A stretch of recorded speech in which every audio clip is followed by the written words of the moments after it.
Hey guys, happy Friday, and we're gonna change our pace a little bit from our normal front squat, back squat, because it's a back off week, but still working on a squat movement, which will be the squat snatch, okay? The basics of that squat snatch is the overhead squat, okay? So let's talk about the full movement and then some scaling options. The goal here is just work on your skill. So the full movement is going to be feet under hips to start, wide grip, nice tall chest, jump, catch, and stand.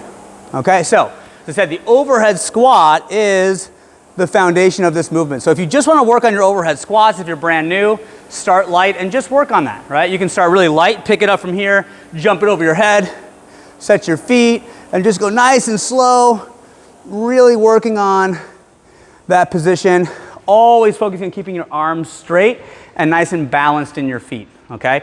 So as you get better at the overhead squat, you can try to jump directly into that position. So start here and try to jump into that position is one option, okay? If you're not able to do an overhead squat at all, feel free to do power snatches. So start from the ground.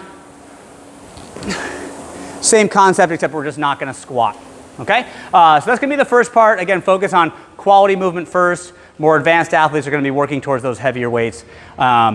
But from here, we're gonna actually go into a retest workout. So this is something we did about 6 weeks ago or so.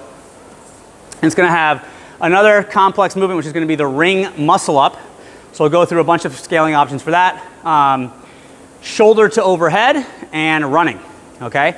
So the ring muscle ups, again, one of the more complex movements that we do on the rings, swinging up into a dip position and then locking out at the top, okay? So if you do not have a ring muscle up, there's a bunch of options. So one is going to be bar muscle ups or some bar muscle up variations. So I'm going to show you a banded bar muscle up. So I can put a band on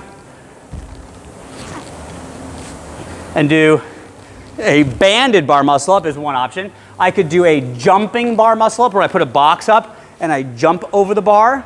Or you can do some challenging version of a pull up. So trying to do a chest to bar, touching your chest to the bar pull up, maybe using a band. Okay, there's not a lot of reps. Okay, so we want to do something that's challenging, okay? The way this is going to go is you're going to do 2 sets of this workout. The first set, you're going to have to do more reps of the movement. The second round will be less reps, but generally speaking, something that is doable but challenging, okay? So the shoulder to overhead movement is going to be with a moderately light or moderately heavy bar. We should be able to do these reps pretty quickly. So shoulder to overhead means we're going to use our legs to overhead. So I could do a push press. Again, trying to get these reps in a row as much as possible. I could do a push jerk if it's a little bit heavier. Okay, but just getting that bar from our shoulder to a locked out overhead position every single time. Okay, when we're going really fast, we want to make sure we don't do something like this, where we catch it and we don't never fully stand up. Every rep should look like this at the end, straight arms, straight legs, okay? So hopefully you did this a few weeks ago. Check out what you did, try to repeat that and see if you can get a better score. So that's it today, guys. See you tomorrow.